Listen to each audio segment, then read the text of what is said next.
नमस्कार मित्रांनो, लाडकी बहीण योजनेतील लाभार्थ्यांसाठी अतिशय महत्त्वाची अपडेट आहे। लाडक्या बहिणींनो, आता तुमच्या अर्जाची पुन्हा उलट तपासणी होणार आहे। फसवणूक, खोट्या दाव्यांच्या पडताळणीसाठी कागदपत्रांची पडताळणी होण्याची शक्यता आहे। मग या ठिकाणी या अर्जाची छाननी होणार आहे का, असा प्रश्न सर्वांना पडलेला आहे। मग तसेच लाडक्या बहिणींना हे 2100 रुपये कधी मिळणार आहे, या बाबतीत मुख्यमंत्री देवेंद्र फडणवीस यांना प्रश्न विचारले गेले। मग त्यांनी याबाबत सविस्तर माहिती दिलेली आहे। तरी सर्व लाडक्या बहिणींसाठी ही माहिती अतिशय महत्त्वाची आहे, कारण की आपण या व्हिडिओमध्ये बघणार आहोत की लाडकी बहीण योजनेतील अर्जाची छाननी झाली तर मग पडताळणीसाठी कोणकोणते निकष वापरले जाणार आहे, तपासणी कोण करणार आहे आणि तपासणी प्रक्रिया कशा पद्धतीने राबवण्यात जाणार आहे, तसेच डिसेंबर महिन्याचा हप्ता हा कधीपर्यंत मिळणार आहे, याविषयी सविस्तर माहिती आपण बघणार आहोत। तरी सर्व लाडक्या बहिणींना विनंती आहे की हा व्हिडिओ अतिशय महत्त्वाचा आहे। तुमच्या सर्व प्रश्नांची उत्तरं या व्हिडिओमध्ये बघणार आहोत। तसेच देवेंद्र फडणवीस हे काय बोलले त्याविषयी आपण व्हिडिओ बघणार आहोत। तरी आपण शेवटपर्यंत हा व्हिडिओ बघा। चॅनलवरती नवीन असाल तर चॅनलला सबस्क्राईब करून ठेवा, बेल आयकॉनला क्लिक करा, म्हणजे असेच महत्त्वाचे खरे आणि वस्तुनिष्ठ पुराव्यानिशी व्हिडिओ आपल्याला बघायला मिळतील। तरी लाडक्या बहिणींनो, आपण व्हिडिओ सुरू करूया। आपल्याला माहिती आहे की राज्यात युतीचं सरकार स्थापन झालं आहे। या नव्या सरकारमध्ये राज्याचा कारभार देवेंद्र फडणवीस यांच्याकडे आला आहे, म्हणजे देवेंद्र फडणवीस हे उपमुख्यमंत्रीपदी विराजमान झाले आहे। तर मग या ठिकाणी निवडणुकीत महायुतीने लाडकी बहीण योजनेचा लाभ 2100 रुपयापर्यंत वाढवण्यात येईल असे आश्वासन दिले होते। त्यानंतर हे पैसे नेमके कधी मिळणार असे लाभार्थी महिलांकडून विचारले जात होते। यावर देवेंद्र फडणवीस यांनी सविस्तर भाष्य केले आहे। आगामी अर्थसंकल्पात आम्ही त्यावर विचार करू, असं फडणवीस यांनी सांगितले आहे। मग पहिला प्रश्न आहे की महिलांना 2100 रुपये कधी मिळणार, तर मग या ठिकाणी देवेंद्र फडणवीस यांनी 5 डिसेंबर रोजी मुंबई आझाद मैदानावर मुख्यमंत्रीपदाची शपथ घेतली।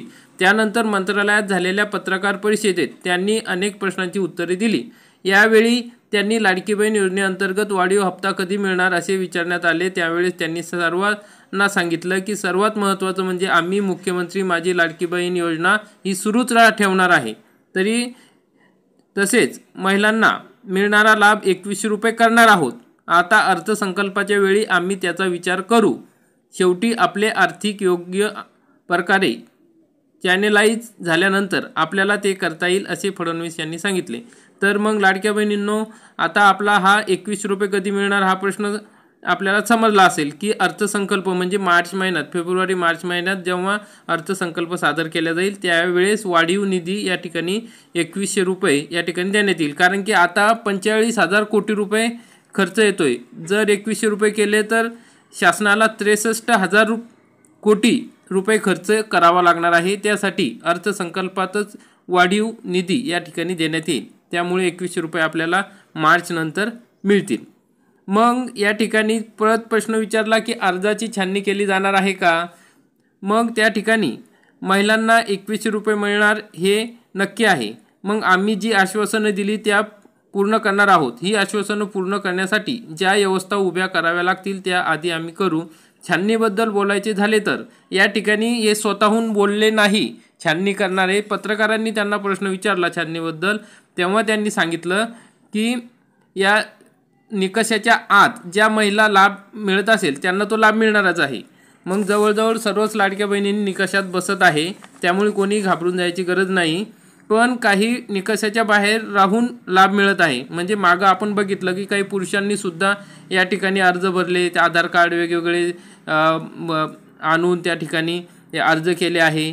मग अशा ज्या काही चुकीच्या गोष्टी घडत असतील तर त्या ठिकाणी त्यांना ती छाननी किंवा पडताळणी करणे गरजेचे होणार आहे। मग काही महिलांना निकषाच्या बाहेर राहून लाभ मिळत असे अशा तक्रारी त्यांच्याकडे गेल्या की काहींनी खोटे अर्ज भरले, छाननी केली जाणार आहे। मग तुम्हाला त्यांनी सांगितलं आणखी की तुम्हाला कल्पना असेल की पंतप्रधान नरेंद्र मोदी यांनी जेव्हा शेतकरी सन्मान योजना चालू केली होती तेव्हा पहिल्यांदा मोठ्या शेतकऱ्यांनाही या योजनेचा लाभ मिळाला होता। मग असे समोर आले होते। त्यानंतर काही शेतकऱ्यांनी स्वतः समोर येऊन आम्ही निकषात येत नाही असे सांगितले आणि त्यानंतर ती योजना स्थिर झाली, म्हणजे त्यांनी स्वतःहून माघार घेतली. मग अशाच पद्धतीने लाडकी बहीण योजनेत काही महिला निकषाच्या बाहेर असतील तर त्याचा पुनर्विचार होईल. या योजनेचा सरसकट पुनर्विचार करण्याचा कोणताही विचार नाही. फक्त तेवढ्याच महिला की ज्यांनी स्वतःहून म्हटलं की बाबा आम्ही निकषात बसत नाही, आम्ही भरला. लाडक्या बहिणींना विनंती की तुम्ही घाबरून जाऊ नका. या ठिकाणी त्यांनी सरळ सांगितलं आहे की सरसकट पुनर्विचार करण्याचा कोणताही विचार नाही असे फडणवीस यांनी सांगितले आहे. फक्त ज्या निकषाच्या बाहेर असतील त्यांनी स्वतःहून बाहेर पडा, अशा पद्धतीची काहीतरी उपाययोजना ते करतील. मग या ठिकाणी दरम्यान फडणवीस यांच्या स्पष्टीकरणानंतर राज्यात लाडकी बहीण योजनेअंतर्गत लाभार्थी महिलांना आगामी अर्थसंकल्पानंतरच वाढीव पैशाचा लाभ मिळणार आहे, हे फडणवीस यांच्या माहितीनुसार आता स्पष्ट झाले आहे. तसेच निकषाच्या बाहेर असलेल्या महिलांची नावेही रद्द केली जाण्याची शक्यता आहे. निकषाच्या बाहेर ज्यांनी खोटे दावे केले आहे, फसवणूक केली आहे, त्यांचेच नाव कमी होणार आहे. सर्वांचे नाव कमी होणार नाही. ज्या गरजू आहे, पात्र आहे, त्यांना मिळतच राहणार आहे. त्यांनी घाबरून जाण्याची गरज नाही. मग आता या योजनेअंतर्गत नेमके काय होणार हे आपण पाहणार आहोत, हे महत्त्वाचं आहे. मग या ठिकाणी आता यांनी बघितलं तर आपण या ठिकाणी हा व्हिडिओ बघू शकता की त्यांनी त्याच्यामध्ये करण्याचा निर्णय पक्का आहे. जी आश्वासनं दिली ती आश्वासनं पूर्ण करू. त्याकरता ज्या व्यवस्था करायच्या त्या व्यवस्था आम्ही आधी करू. स्क्रुटिनीचा जिथपर्यंत सवाल आहे तिथपर्यंत एवढंच आहे की निकषाच्या बाहेर जर कोणी घेतलं असेल, निकषातला जो असेल त्याला कोणालाही त्यातनं कमी करायचं नाहीये. पण काही तक्रारी आल्या आहेत की निकषाच्या बाहेर मिळालेला आहे. जसं आपल्याला कल्पना असेल की शेतकरी सन्मान योजना जेव्हा मोदीजींनी सुरू केली त्यावेळी पहिल्यांदा जे काही बेनिफिशियरीज होते लक्षात आलं की मोठ्या शेतकऱ्यांना देखील ते मिळालेलं आहे. मग नंतर त्यातल्या अनेक शेतकऱ्यांनी स्वतःच त्या ठिकाणी सांगितलं की आम्ही या निकषात बसत नाही. मला असं वाटतं त्यानंतर ती स्थिर झाली. अशाच प्रकारे जर ऍपरंटली या योजनेमध्ये काही ज्यांना आपण निकष दिले आहेत त्या निकषाच्या बाहेरच्या आमच्या बहिणी मिळाल्या तर त्याचा पुनर्विचार होईल. पण अर्जाची पडताळणी झाली तर कोणत्या निकषाच्या बाबतीत होणार आहे? मग जे सर्वप्रथम महत्त्वाचा मुद्दा आहे उत्पन्नाचा पुरावा. मग अर्जदारांनी त्यांच्या कुटुंबाच्या वार्षिक उत्पन्नाची पुष्टी करणारे कागदपत्र सादर करणे आवश्यक होते. त्याची मर्यादा वार्षिक 2.5 लाख रुपयापर्यंत होती. मग उत्पन्न जर जास्त असेल तर त्या ठिकाणी तपासल्या जाईल. आणि जर तुमच्याकडं केसरी रेशन कार्ड असेल, पिवळं रेशन कार्ड तुम्ही अपलोड केलं असेल तर तुम्हाला कोणीही विचारणार नाही. दुसरं आहे आयकर प्रमाणपत्र. मग लाभार्थ्याची वैधता तपासण्यासाठी अर्जाची छाननी केली जाईल. मग सेवानिवृत्त पेन्शन, जर सेवानिवृत्त पेन्शन घेत असाल घरात आणि त्यांचं उत्पन्न हे 2.5 लाखाच्या वरती असेल तरच, जर तुमचं उत्पन्न सेवानिवृत्त पेन्शन घेत आहे पण उत्पन्न 2.5 लाख नाही आहे, तुमच्याकडं केसरी रेशन कार्ड आहे, तर तुमची पेन्शन, तुमचे योजनेतील नाव कमी होणार नाही. तसेच वाहनी मालकी, मग हा एक मुद्दा आहे. ज्या 4 चाकी वाहन धारक आहे आणि त्या ठिकाणी अर्जदारांनी अर्ज केले आहे तर त्या 4 चाकी जर असेल तर त्यांची कदाचित या ठिकाणी नाव कमी होऊ शकतं, त्या योजनेतून बाद होऊ शकतात. पण या ठिकाणी सरसकट पुनर्विचार या ठिकाणी केले जाणार नाही. म्हणजे त्यांनी आधी जे निकष लावलेले आहे, GR मध्ये दिलेले आहे, त्यानुसारच या ठिकाणी विचार होणार आहे. मग तसेच एका कुटुंबातील लाभार्थ्यांची मर्यादा. एका कुटुंबातील एकाहून अधिक दाव्यांची समस्या सोडवून प्रति कुटुंब फक्त 2 महिलांना हा लाभ दिला जाणार आहे, पात्र असणार आहे. या निकषातही खूप महिला या ठिकाणी बसणार नाही, म्हणजे बाद होणार नाही अर्ज, कारण की हा निकष कुठंच लागू शकणार नाही. निकषांवर या ठिकाणी तपासणी होईल. मग ही तपास प्रक्रियेचे काही टप्पे आहेत तर त्याचा समावेश असेल. सर्वप्रथम काय होईल तर कागदपत्रांचे क्रॉस व्हेरिफिकेशन तपासणी होणार आहे. मग पहिल्या टप्प्यात ओळखीचा पुरावा, उत्पन्नाचा पुरावा आणि अर्जदारांची सबमिट केलेले इतर संबंधित कागदपत्रांची पडताळणी केली जाईल. फील्ड व्हेरिफिकेशन, ते झाल्यानंतर फील्ड व्हेरिफिकेशन म्हणजे तुमच्या घरी येऊन किंवा ज्या ठिकाणी जागेवर जाऊन त्या ठिकाणी व्हेरिफिकेशन केले जाऊ शकते. म्हणजे अधिकारी पडताळणीसाठी थेट लाभार्थ्यांच्या घरी भेट देतील. यामध्ये पात्रतेची पुष्टी करण्यासाठी घरोघरी सर्वेक्षणाचा समावेश असू शकतो. मग नंतर डेटा मॅचिंग.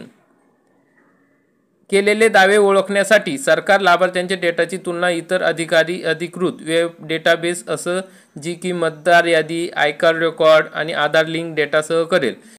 मग तक्रारी आणि व्हिसल ब्लोईंग म्हणजे हेल्पलाईन, ऑनलाईन पोर्टल किंवा फील्ड एजंटद्वारे कोणत्याही संशयित आणि फसवणुकीच्या क्रियाकलापाची तक्रार करण्यासाठी सरकार नागरिकांना प्रोत्साहित करेल. किंवा स्थानिक नेत्यांचा सहभाग. पडताळणी प्रक्रियेत पारदर्शकता येण्यासाठी स्थानिक निवडून आलेले प्रतिनिधी असतील, जसे की पंचायत प्रमुख म्हणजे ग्रामपंचायत सदस्य म्हणा, सरपंच म्हणा, तसेच शहरामध्ये जर संस्थांचे अधिकारी असतील, कोणी नगरसेवक असतील, वार्ड अधिकारी असतील, मग अशांची त्या ठिकाणी मदत घेतल्या जाणार आहे.